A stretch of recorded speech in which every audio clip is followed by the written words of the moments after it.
Hey, MCE crew, it looks like China is learning several lessons from the United States and doing things in the exact opposite way from what we're doing in order to make their society stronger while we make moves that create worsening situations economically, socially, here in America. Now, the last video I did, I took some material out of the South China Morning Post, and I explained to you in that video that that publication is a Chinese Communist Party mouthpiece. Okay, so whatever's coming out of there, you can best believe that it's as good as hearing from the party in terms of what they want the public to consume, believe, and what they want the world at large to know about China. Okay, so there's an article. Xi Jinping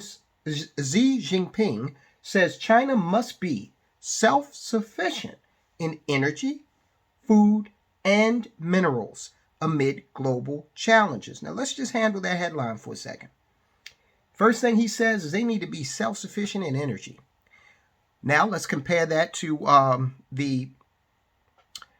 His Eminence, that intellectual mastermind we call Joseph R. Biden.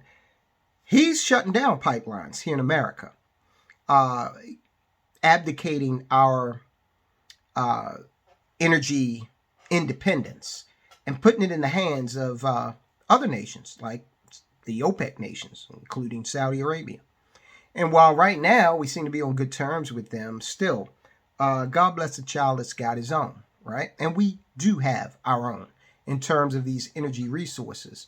But for some strange reason, we'd rather, not we, but the Democrats in power, would, let's just be honest about it, would rather see us abdicate the production of oil to other countries. Now, you might say, well, what about the environmentalist aspect? We're not using less oil. We're just buying it from a different source.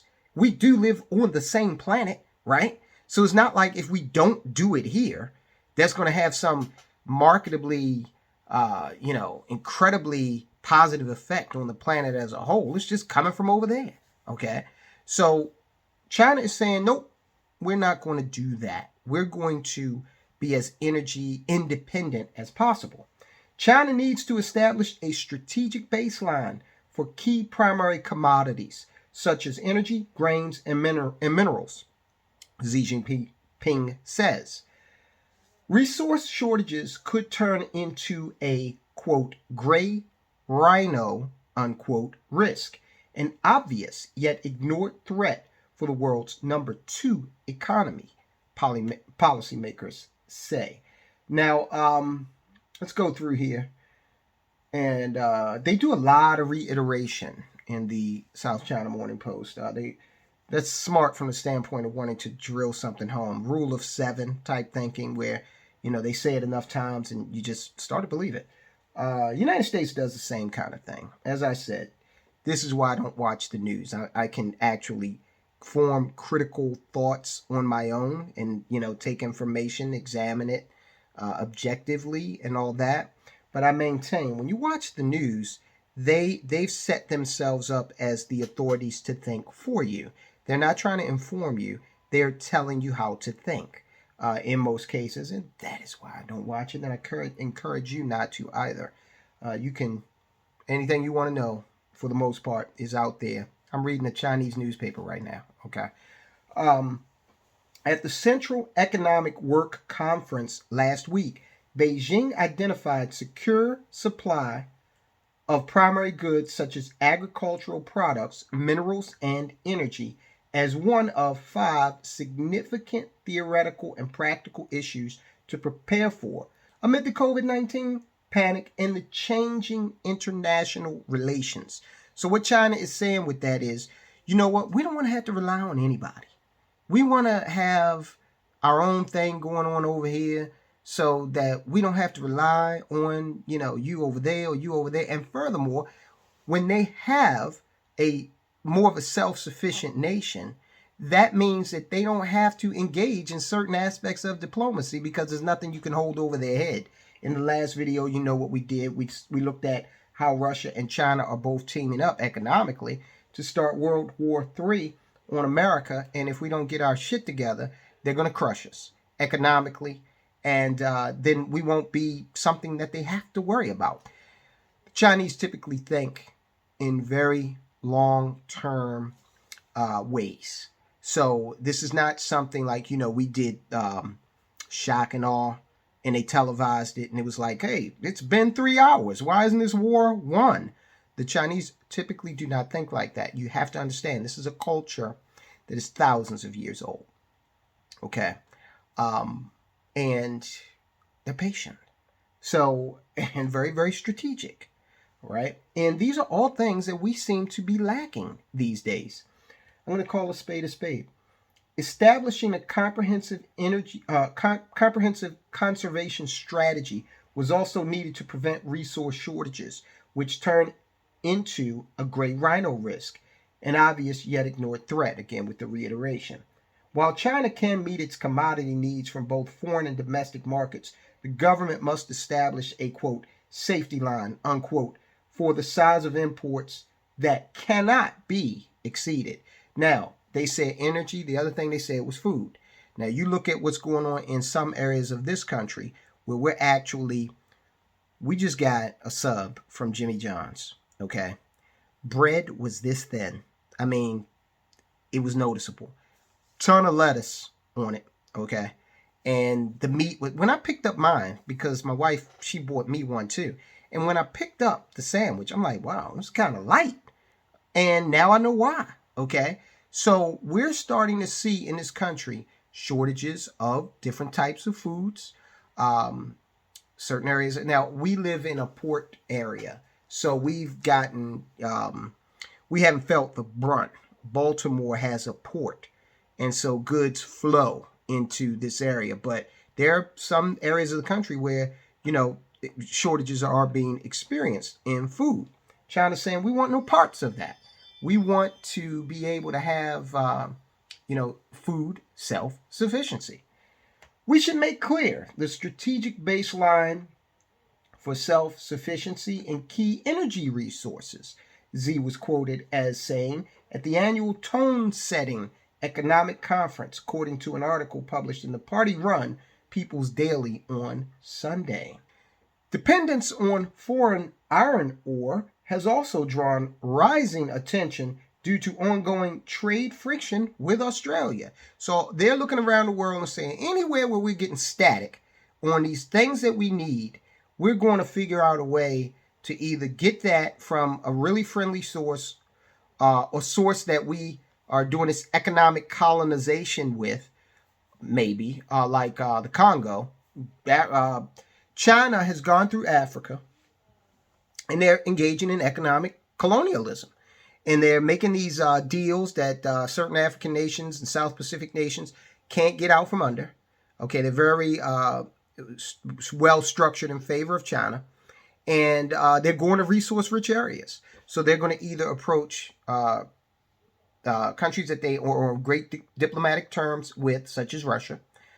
They're going to either engage in economic colonialism, like they're doing in Africa, okay? And meanwhile, we sit over here and we argue about pronouns, which pronoun to use, or, we do things like, for example, you got the swimmer, who, did you see that? Did you see how this swimmer blew away the female swimmers? Okay, now he says he's a female, but he was born a male, and he's got all of the male, engineering. And I mean, you could have literally fixed a sandwich and ate it in the time between him finishing his race and everybody else finishing, the second place person coming in. It was like a lot of time because he just blew them out of the water, literally. Okay, so these are the types of things that America is engaging in, while China is taking a look and being very strategic. You've got the president of the United States who came out the other day and said that, what's the big deal, y'all? I mean, why don't you just go ahead and take the damn medicine? Your freedom? What's the big deal? This is the president of the United States talking. This country is in trouble. And it is not going to change because we have a situation where people who could do a better job in leadership, look at what's happened in politics. If you are not a part of the party that is the most assertive, which is the Democrat Party, if you're not a part of them and you're going up against somebody they want to win, then guess what? If you dipped the little girl's ponytail in ink, okay, a little prank that used to be played in school, if you did that when you were like in 5th grade, oh, you hate women. So you can't possibly, you hate women. Okay. They came at Mitt Romney with that. And he's such a milquetoast sucker. He just folded under all that pressure. They didn't apply a lot and he just folded. But you got to give it to the Democrats. They're very assertive. And look, I'm not even going to say the Democrats. I'm going to say the left. Because there are some Democrats that are like, hold on, this is getting a little crazy. Okay. Joe Manchin being one of them, Kristen Sinema being another. There are a few, actually. And you got to understand that Sinema and Manchin are senators. So you remember what Lyndon B. Johnson said about the difference between the Senate and the House. He said that's the difference. When you're talking about the House and the Senate, you're talking about the difference between chicken shit and chicken salad. In the House, you got some insane people. Look at Ocasio-Cortez. I mean, she's just a piece of work. But when you get to the Senate, it's supposed to be a much more deliberative body. They're supposed to be exercising more intellect. But nowadays, Republicans are so weak that when somebody pushes against them, like the guy, remember that guy who they had the hearing about for the Supreme Court, and he got up and he was crying. Why are you crying? Okay, this is just, be a man, stand up and say, I didn't do this shit, and you guys aren't going to paint me with this broad brush. Show some gumption, for God's sake. But my point with that is, because we're in this situation, nobody qualified wants to run. They're saying, you know what, I'm going to stay over here and run my business or do my thing and, let the chips fall where they may. Because I might have used a foul language when I was 18 and now I'm 57 and, they're going to bring it up and they're going to crucify me with it. So we're not getting quality leadership on, either side of the aisle, Democrat or Republican. We're getting a lot of people come into it that are either just going to cower in the case of Republicans, or are going to be just batshit insane in the case of many on the left. And the proof is in the pudding. We talk about crime a lot lately here and its effect on the economy.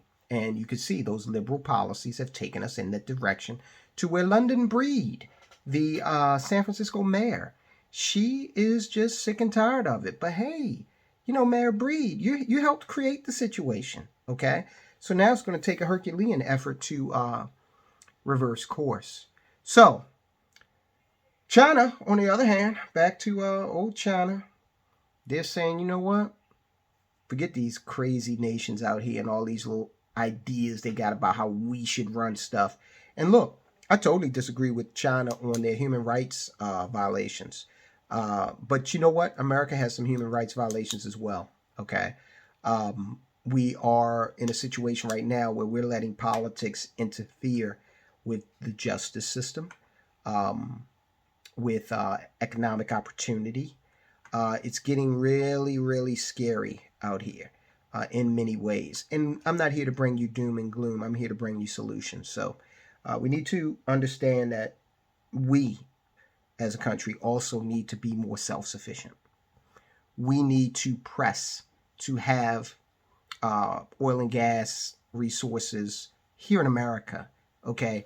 Semiconductors. Now, we might be drawn into a war with China at some point over Taiwan because we don't have, and look, if we go to war with China over Taiwan, don't let any news agency tell you it's because we care so much about the Taiwanese people.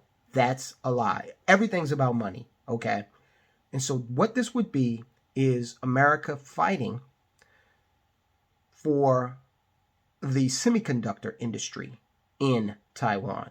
Because believe it or not, most of the semiconductors in the world come out of Taiwan. Can you imagine if we didn't have semiconductor production? We wouldn't be having this conversation for too long because the computers wouldn't work. Also, in its infinite wisdom, do you know that America has several pieces of advanced military equipment like jets, has semiconductors coming out of Taiwan? Yes. Now, look, I know the Taiwanese people oppose China, but it's not beyond the realm of possibility for the sophisticated Chinese intelligence network to have some people working 90 miles away in Taiwan on military hardware that will eventually get to the United States of America. We don't think like China in terms of self-sufficiency. We're on this globalism kick because, a lot of fat cats want to get rich. So we need to be more self-sufficient. This is adding to our economic woes, and it's got the potential to really take us down a really bad road in terms of not being able to get certain resources that we absolutely need for modern society. So stream of consciousness there a little bit, guys. But as always, thanks for watching. I'll talk to you soon.